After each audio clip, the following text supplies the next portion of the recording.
instead of doing a share buyback, which is what Ripple Labs is doing right now of private equity, why not do something that benefits XRP holders?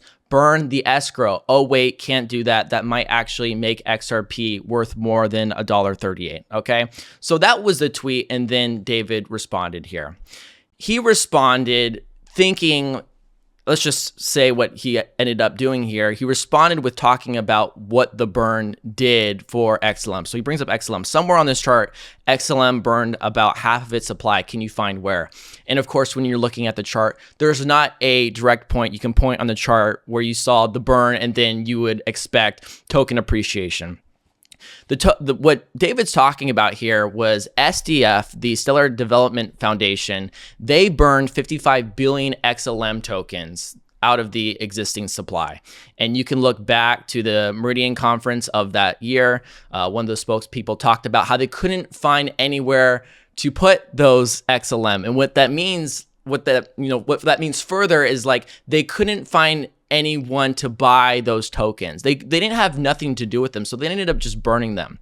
And so what we're talking about here with the burn mechanism and the whole burn conversation here is, does burning the token help token holders? Does burning the token help price?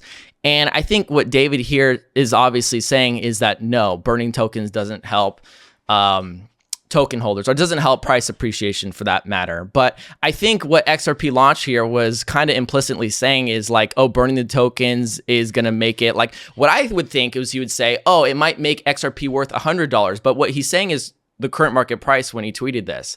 So it kind of sounds like he's being rhetorical here, but David read it that way. That's all that matters.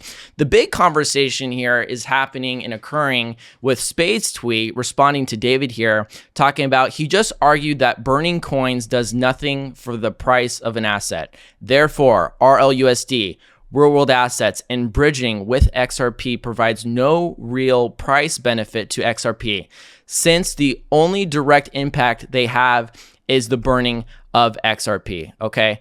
And so when we're talking about the burning of a crypto, I think it's important to give a little clarity here. When we talk about circulating supply, that's available on market. But there's something else with pre-mined tokens, is like the effective circulating supply. So when SDF holds that 55 billion tokens, they're holding a bunch of tokens at the time and decide to burn 55 billion of them, is that really accessible to the market? You could say that burning those tokens is going to have a long-term impact on Stellar. It's going to have an impact because it did have a 1% inflation rate.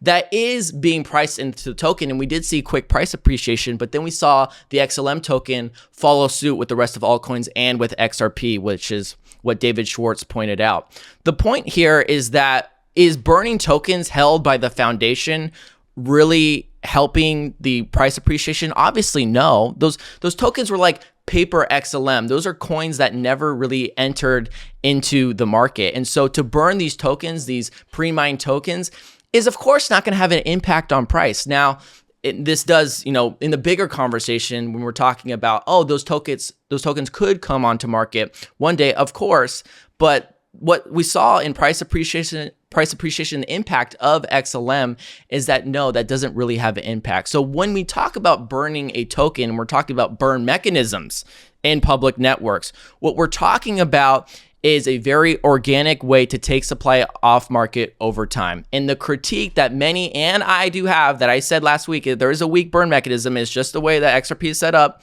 because of the small transaction fee that comes with sending XRP or a token over the XRPL, is that there is a small burn mechanism that is slowly taking XRP off the market. But what we've seen since inception of the XRPL is 14.3 million XRP burns. So that's not a whole lot in comparison to the 100 billion or whatever the circulating supply is right now, that's in the billions. So was it like 66 billion right now, or whatever Ripple escrow is holding right now?